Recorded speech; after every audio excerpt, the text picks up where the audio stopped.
இப்ப அவங்க என்ன சொல்றாங்கன்னா, அவங்க சொந்த ஊர் வந்து லண்டன். ஆக்சுவலா இந்த சங்கீதா யார் அப்படிங்கிறதுக்கு முன்னாடி நான் முதல்லயே சொல்லியிருக்கணும். சங்கீதாவ பொறுத்தவரைக்கும் அவங்க வந்து பூர்வீகம் வந்து ஸ்ரீலங்காவ சேர்ந்தவங்க. அவங்க வந்து ஒரு கட்டத்துக்கு மேல லண்டன்ல போய் செட்டில் ஆகி, இங்கிலாந்துல செட்டில் ஆகி அவங்க தொழில் பண்ணிட்டு இருக்காங்க. அவங்க அப்பா இம்போர்ட், எக்ஸ்போர்ட் பண்றாரு. நகை கடையெல்லாம் வச்சிருக்கிறாரு. அப்படி இருக்கிறப்ப அவங்க அங்கேயே பிறந்து வளர்ந்தவங்க. இங்கிலாந்துலயே பிறந்து வளர்ந்தவங்க. ஷூட்டிங் பார்க்கறதுக்காக வர்றாங்க. சும்மா டூரிஸ்ட்டா தமிழ்நாட்டுக்கு வர்றப்ப, ஷூட்டிங் போறாங்க. ஃபிலிம் சிட்டில ஒரு படத்தினுடைய ஷூட்டிங் நடந்துட்டு இருக்கு. அந்த ஷூட்டிங்ல விஜய் நடிச்சிட்டு இருக்காரு. விஜய பார்க்குறாங்க. 2 பேருக்குள்ள ஒரு காதல் ஏற்படுது. விஜய் தான் ப்ரொபோஸ் பண்றாரு. அவங்க லண்டனுக்கு போயிட்டாங்க.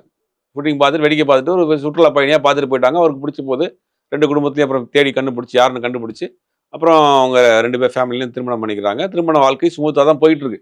27 வருஷம் ஒரு ஆண் பையன் ஒருத்தர் இருக்காரு. ஒரு படம் டைரக்ட் பண்ணிட்டு இருக்காரு. ஒரு பெண் இருக்கு. வெளிநாட்டுல படிச்சுட்டு இருக்காங்க. லைஃப் ஸ்மூத்தா தான் போயிட்டு இருக்கு. போனதுக்குள்ள தான் இப்ப அந்த நடிகையினுடைய இவங்க வாழ்க்கைக்குள்ள அந்த நடிகை வந்ததுக்கு பிறகு தான் இவங்களுக்குள்ள இவ்வளவு பிரச்சனை வந்திருக்கு.